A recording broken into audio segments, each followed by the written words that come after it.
Hello and welcome to Music and More, where we discuss great music with great musicians while having a lot of fun. My name is Elliot Moore and I'm the conductor of the Longmont Symphony Orchestra. We have got a wonderful show lined up for you today.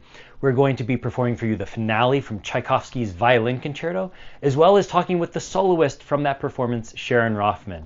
And of course, I'll also be taking your questions. But first, I thought that we would continue taking a closer look at how a conductor studies a score in preparation for a performance. Once I have done 1 hour of background research into the work that I'll be conducting, I always number my measures. I put bar numbers in the left-hand margin of the score, as well as I circle bar numbers which are multiples of 5, so 5, 10, 15, 20, etc. Here we go.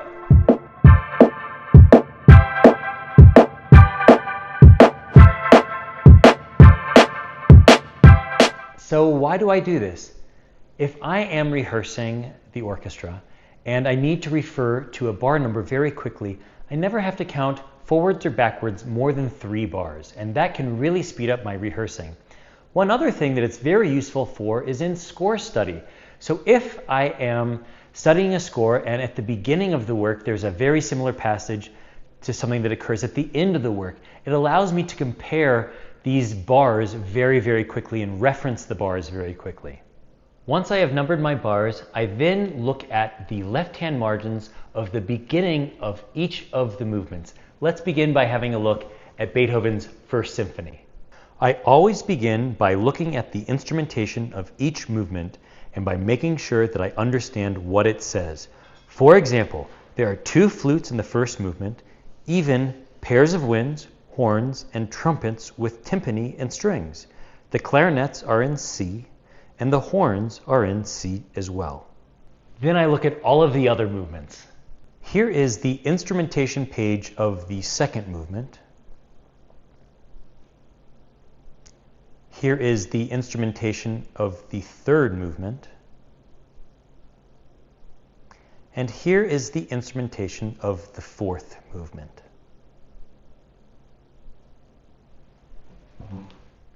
So what is it that I'm looking for? What I'm looking for is to see if all of the instruments play in all of the movements. Let's take a closer look, shall we? If we look here at the second movement, at the flute, it is listed as just flauto. That is singular in Italian, while oboe is plural. This means that there is only 1 flute in this movement. So what? Big deal, you say? Well, it is a big deal if you are the second flutist, and here's the reason why. It's because while the conductor and the orchestra are rehearsing that second movement for 1 hour, you're sitting there not playing a single note, feeling as though you've been forgotten about. And that doesn't seem very respectful of your time, now does it? Couldn't the conductor have altered the rehearsal schedule so that that player's time could have been better respected? Absolutely. That is in fact why I always write down on the instrumentation page at the very beginning of the score if there are instruments that don't play in all of the movements. As an example, with the second movement of the Beethoven First Symphony, I would have rehearsed that last so that I could allow that second flute player to go home early. I'm sure they would have appreciated that. Also, when I see the horns in C, I need to know that these are transposing instruments. Horns in C actually sound down lower 1 octave than they're written, and so I will indicate that also in my score. The next thing that I do is mark the phrase lengths of the music. Now this is not objective. 2 conductors may do this 2 totally different ways. And in some ways that's beautiful because it may give 2 very different performances. And in this way we know that music really is an art and not a science. There's no one definitive answer for a phrase length. For this, it's really great to have a pencil, a straight edge, and an eraser. So what I do is I make a mark down all of the systems to indicate that it's a beginning or an end of a phrase, like so.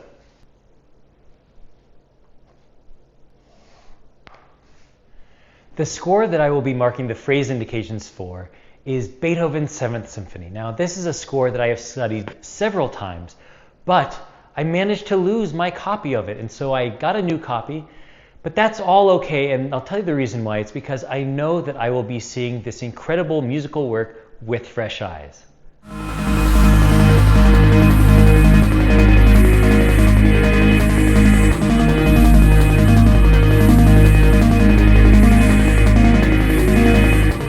I've now marked the phrase indications to Beethoven's 7th Symphony for about the first 100 bars. Here's what that looks like.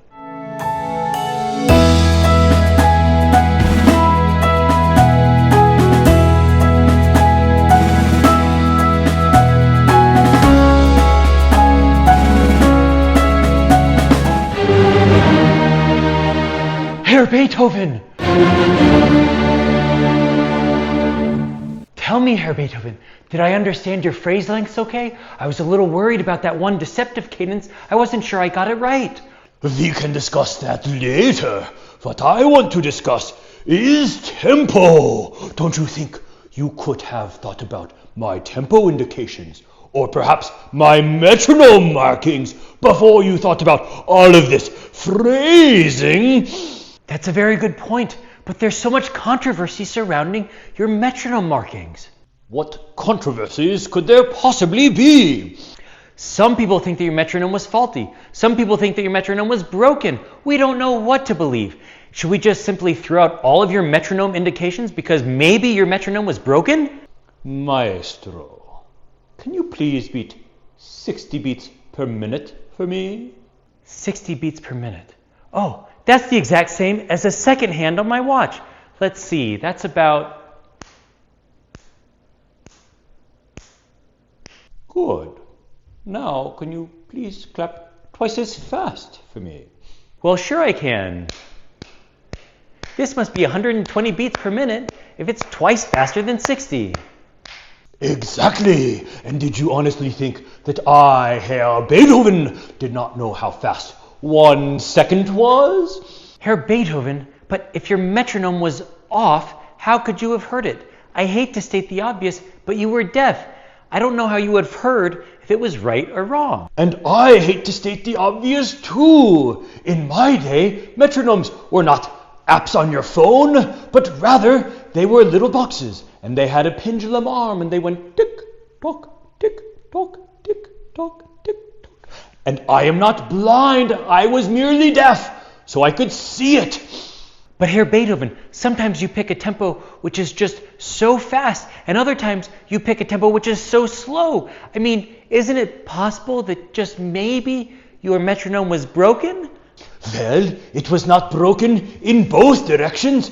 It wasn't like sometimes I decide to go too fast, sometimes I decide to go too slow. No, that is nonsense. It can only be broken in one direction, don't you think? And also, it seems as though so many conductors, they would like to think that Beethoven's tempi were crazy, because like that, it now suits their every whim.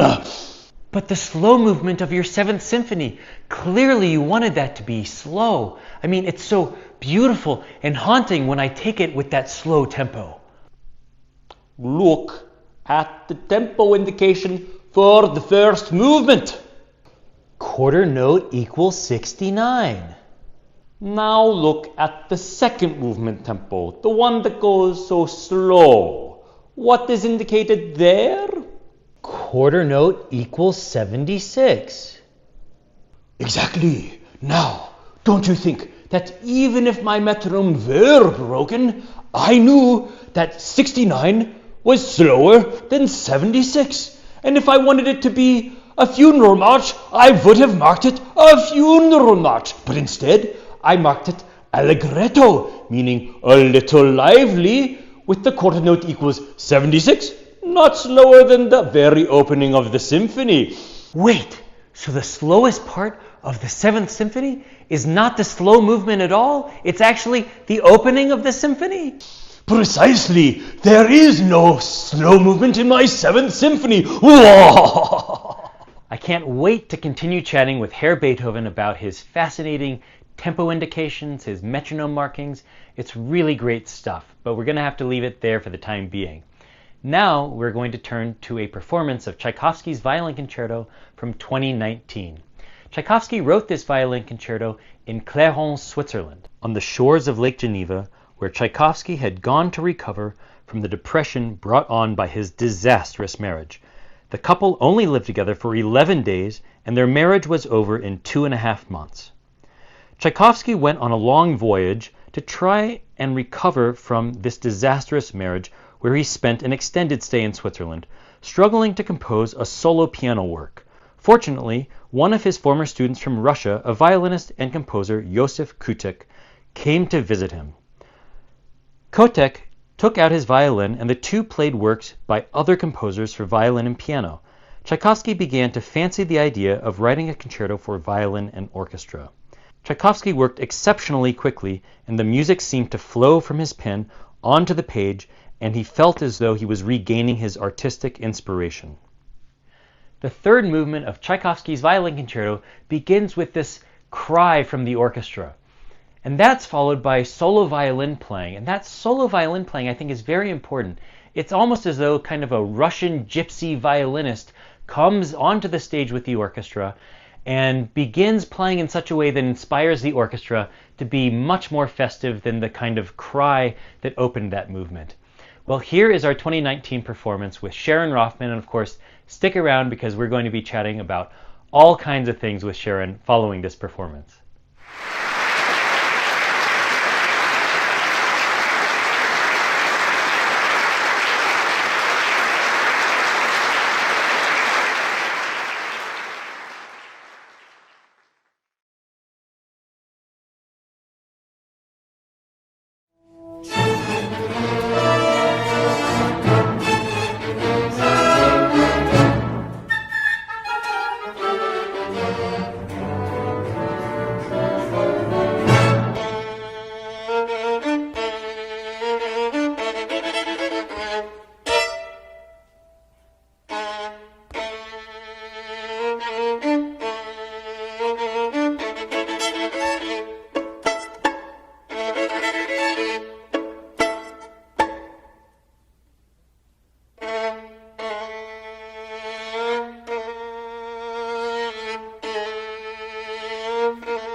Well, now I am joined by my dear friend and esteemed colleague, Sharon Roffman. Sharon, are you there?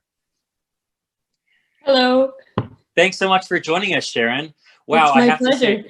I have to say that was such a great performance that we had together of Tchaikovsky's Violin Concerto. Of course, everyone here just watched the finale of that. Where are you joining us from? I'm in my home in Paris right now, in France. That's phenomenal. How long have you lived in Paris? On and off since 2009. Oh, it's such a beautiful city. I'm sure you love it, right? It's an amazing city. Yeah, I love it. Yeah. Who doesn't love Paris? Who doesn't love Paris? Well, there was one thing, since we all just watched your performance of Tchaikovsky's Violin Concerto, there is one thing that, in fact, none of us knew at that point, which was that you were expecting. In fact, you didn't even know that you were expecting at that point. So I wanted to ask, how is your son doing? What's his name? When was he born? My son, he's awesome. His name is Lucas. He was born on December 11th. And it's funny because I was just thinking about this recently when I was practicing for playing with you guys. And actually during the performance, I remember thinking like, wow, I must be getting old because I'm tired. This is tiring to play this concerto. And so I was relieved to find out later that it's not just that I'm getting old, that I was actually pregnant. So that was, I had a good reason for being tired. Well, that's good. Well, for what it's worth, you were also playing at 5,200 feet. So that can also tire people out. So, and do you have a photo of Lucas? I do. I've got about a zillion photos of him. But I'll pick out a good one to show you guys. There you go. Oh, he is so adorable. Wow. Yeah, he's pretty cute, I have to say. So tell me, are you still concertmaster of the Royal Scottish National Orchestra? I am. Yeah, I am. And actually, I was just feeling badly that I said that I live in Paris because it's not 100% true. I split my time between Paris and Glasgow, where I play with the Royal Scottish National Orchestra, and I'm extremely proud to be a member of that orchestra. It's an amazing orchestra and an amazing organization, and I love it. Ask you about kind of what your job entails there, and if you have a favorite part of your job. Well, yeah, I'm about to go back to work. I'm going to start working on October 19th. So I actually have to go on October 4th so that I can quarantine for 2 weeks before I go back to work. I'm really interested in leadership. I'm really interested in how to get people to do their best. I have enormous amount of respect for my colleagues. So we all sort of do things together. Yeah, I was actually just reading about how you led this performance of Beethoven's Fifth Symphony.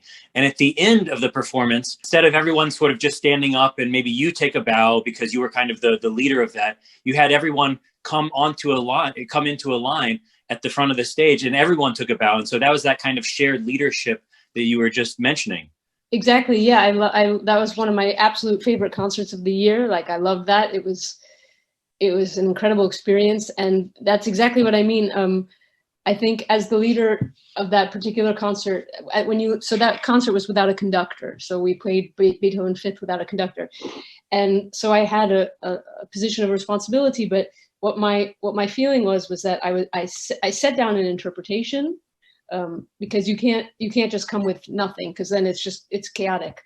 So I came with a vision, but then it becomes a democratic process, and everybody from the front to the back, every instrument has a chance, and I want them to participate. So it really became like a huge chamber music rehearsal. And I think my job is to just, make sure that the pacing of the rehearsal and everything keeps going, that we don't get bogged down or this and that, and sort of to be a manager, but to let people speak and let people have their voices and let people have their ideas and try and find a way to put all of those things together to make something cohesive. We are going to move now to our lightning round. Okay. So here are some quick questions. When did you know that you wanted to be a professional violinist? When I realized that that question was stupid. So I remember someone say, when I realized that there was no other choice for me. Where did you study the violin? Well, I grew up outside of New York City. Then I went to Los Angeles for 2 years. Then I went to Cleveland for 4 years, and then I came back to New York City. And who were your main violin teachers in all those places? My first violin teacher was Nicole DeCecco, who I owe all of my great foundation to. Then I studied with Peter Winograd, first violinist of the American String Quartet, who really inspired me to love music. Patty Kopek for a little while, who helped me develop a nice bow hold. Then Robert Lipset in Los Angeles, who was just taught me how to practice, taught me how to listen. Was just an incredible teacher. Then Donald Weilerstein, who's just a poet and taught me everything about artistry, and then Itzhak Roman, who of course is amazing. How much do you practice each day? Ooh, before Lucas or after Lucas? Well, that's a great question. Go ahead and answer both. Before I had a baby, I would say I practiced between 3 and 7 hours a day. Now it's an amazing thing if I can get in 2 hours. 1 hour is great. 10 minutes is usually what I can get in during a day. Fair enough. Okay, so now we are going to move on to a game, which is called How Well Do We Know Each Other? Okay. So I've written down some questions, and you have to answer them. How old were we when we met? I would say that maybe we were 14 or 15. 14. All right, good. All right, we'll count that as a yes. All right, you have a question for me. Yes. What is, because we were roommates. You have to tell your audience that, because okay, we were roommates. This question won't make sense. We were roommates back in the day. What is my least favorite household task? Taking out the garbage. Awesome. Okay, good. All right. Now, I'm moving on. My turn. What's your nickname for me? Dude. Awesome. All right. In what town were we roommates? In Cleveland. All right. Your turn. What's the first thing I have to do in the day or I can't go on? Coffee. Exactly. All right. What was your favorite thing about living with me? I would say cooking dinners and drinking wine. Sharon, you're not doing very well here. Oh, no. I would take out the trash. Even you knew that one. All right. Well, listen, Sharon, thank you so much. And now, everyone, we are going to be moving on to the question and answer session with me at the end of this episode. To relax, I love to go fishing and generally be in nature. Another thing I like to do is walk my dogs.